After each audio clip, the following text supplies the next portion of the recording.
Alô, galera colorada, aquele abraço! Vamos falar agora sobre Internacional e Pelotas, a gurizada mais uma vez em campo, nesta quinta-feira à noite, na Boca do Lobo, na segunda rodada do Gauchão 2021. O Inter vai ter um reforço na lateral direita, Heitor, que voltou na terça-feira aos treinos, vai jogar nessa quinta-feira contra o Pelotas na Boca do Lobo. Vou trazer aqui também um histórico especial, recordando alguns jogos de Inter e Pelotas, lembrando que na Boca do Lobo, o Inter não perde há 9 jogos para o Pelotas pelo Gauchão. 1989 foi a última derrota do Inter jogando fora de casa contra o Pelotas. Roda a vinheta.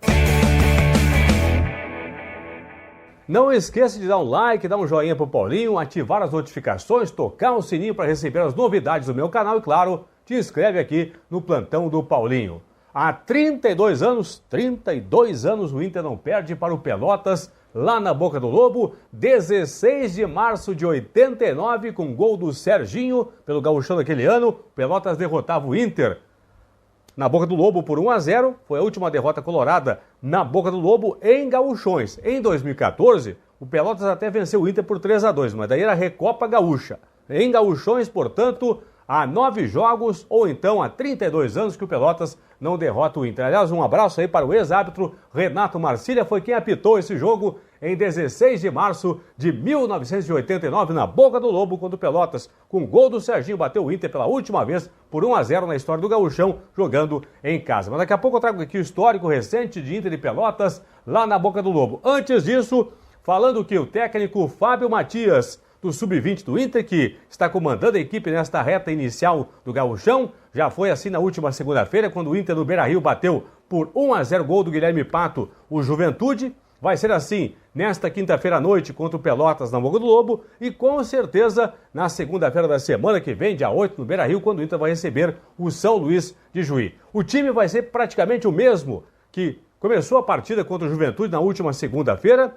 Lembrando que a única alteração deve acontecer na lateral direita, com a saída do Lucas Mazetti e a entrada de Heitor. Heitor, Peglow e Yuri Alberto voltaram mais cedo. Lembrando que o Internacional não deu férias ao seu grupo principal, deu apenas 10 dias de folga remunerada para os jogadores do grupo principal. Entre eles, Heitor, Peglow e Yuri Alberto. Só que eles voltaram mais cedo. Nesta terça-feira já estavam treinando no complexo do estádio Beira-Rio.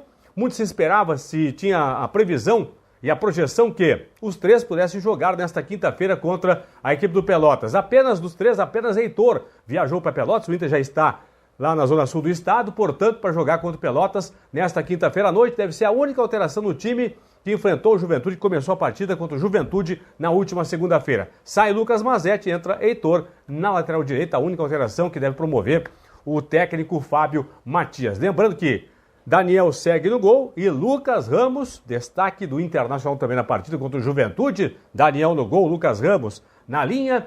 Portanto, o Inter vai ter aí a gurizada de novo, tentando chegar à segunda vitória no Gauchão. Deixa eu trocar aqui a tela para mostrarmos, portanto, o histórico recente do Internacional contra o Pelotas lá na Boca do Lobo em termos de Gauchão. Trocando a tela. O histórico em Pelotas é altamente favorável ao Inter. É vermelho o retrospecto. Vermelho, vermelhaço, vermelhou. É o Inter contra o Pelotas. 20 jogos com o Pelotas como mandante das partidas do Gauchão. 8 vitórias do Inter, 9 empates e apenas 3 vitórias da equipe do Pelotas. A última eu falei há pouco, 16 de março de 1989. Gol do Serginho. Pelotas 1-0 para cima do Inter. O Inter que não perde lá em Pelotas, há 9 jogos pelo Gauchão.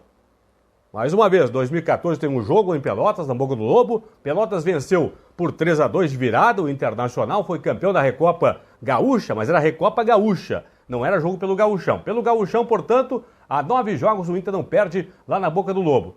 20 jogos na Boca, confirmando 8 vitórias do Inter, 9 empates, 3 vitórias do Pelotas. A sequência invicta do Inter, que tem 4 vitórias e 5 empates, portanto, há 9 jogos o Inter não perde para o Pelotas na Boca do Lobo em Gauchões. A sequência invicta começou em 1989. 25 de maio daquele ano, Pelotas 1-1 com o Inter e teve decisão por pênaltis. Por quê?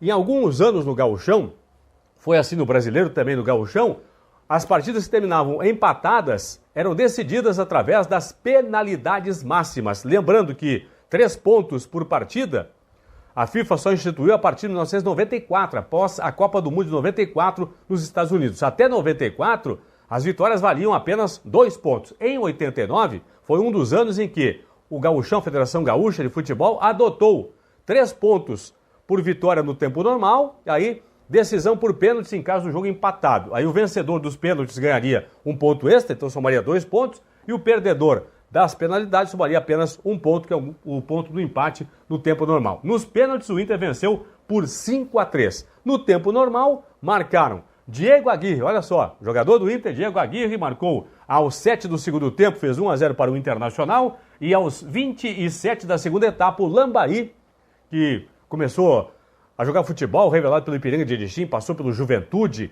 passou pelo Esportivo de Bento, jogou no Grêmio, depois jogou também na dupla Brapel, Pelotas e também no Brasil. Ele marcou o gol de empate do Pelotas, levando a decisão, portanto, para os pênaltis. Nos pênaltis, Inter 5-3.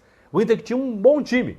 Aliás, neste ano aqui de 89, para ter uma ideia, 25 de maio foi o jogo, uma quinta-feira à noite, lá em Pelotas, foi o jogo do Inter contra o Pelotas, 1-1. Uma semana antes, na quarta-feira anterior, no dia 17 de maio, o Inter, em pleno Beira-Rio, jogava contra o Olímpia do Paraguai, jogo de volta pelas semifinais da Copa Libertadores da América. O Inter havia vencido no dia 10 de maio de 89 o Olímpia no Paraguai com gol de bicicleta do Luiz Fernando Rosa Flores, veio para o Beira-Rio jogar pelo empate contra o Olímpia, perdeu no tempo normal por 3-2 e foi eliminado nas penalidades máximas pelo Olímpia do Paraguai, que tinha o goleiro Almeida. Para ter uma ideia, hein?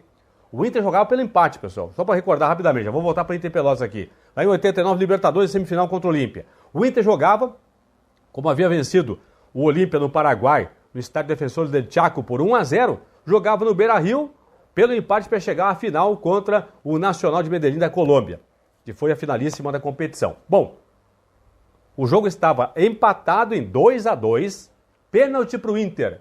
Nilson foi para a cobrança. Almeida era o goleiro do Olímpia do Paraguai. Baixinho e gordo, o Almeida. O Nilson errou o pênalti. O goleiro Almeida defendeu, aí teve um contra-ataque do Olímpia. No contra-ataque, o Olímpia marcou o terceiro gol. 3-2, levou então a decisão para os pênaltis. E nos pênaltis, o Olímpia acabou eliminando o Internacional lá em 89, no dia 17 de maio. Então, uma semana depois da eliminação da Libertadores, o Inter enfrentava, portanto, o Pelotas na Boca do Lobo. Tafarel no gol. Sistema defensivo com Norton na direita, porque Luiz Carlos Vinck havia fraturado a perna no jogo contra o Pearol do Uruguai. Com fratura do Luiz Carlos Vinck, daí entrou o Norton como lateral direito. Aguirre, Garay, Casemiro e Norberto, sistema defensivo do Inter. Bonamigo no meio campo. Abrindo o meio campo, Leomir, que nas cobranças de pênaltis contra o Olímpia acabou errando, foi o único que errou do Inter, o Inter perdeu para o Olímpia.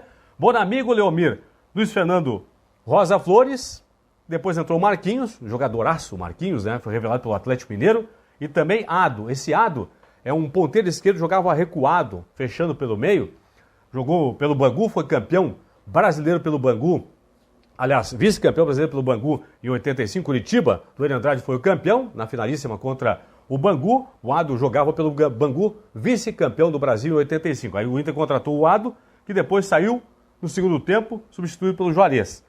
Na frente, Eider, que acabou falecendo há pouco tempo agora, e Diego Aguirre, uruguaio, que depois até veio treinar o Inter agora nos anos 2000, 2015. Diego Aguirre foi técnico do Inter, que levou o Inter às semifinais da Libertadores, perdendo para o Tigres do México, naquele jogo lá no México. 2-1 aqui no Beira-Rio, 3-1 para o Tigres lá no México. Portanto, foi um momento em que o Inter esteve mais próximo de conquistar mais uma Libertadores da América lá em 2015 com o Diego Aguirre, que ele era, obviamente, jogador do Internacional. Portanto, há 9 jogos pelo Gauchão, o Inter não perde para o Pelotas lá na Boca do Lobo. Claro que nessa quinta-feira vai com o time alternativo, agorizado do Sub-20, reforçado aí pelo goleiro Daniel, que há muito tempo já está no grupo principal do Internacional, e também agora pelo lateral direito Heitor. Tá bom, pessoal? É isso aí então. Te inscreve no meu canal, dá um joinha, dá um like pro Paulinho para você impulsionar o meu canal e, claro, ative as notificações, toque o sininho para receber as novidades aqui do Plantão do Paulinho. Tá bom, pessoal? Forte abraço, fui!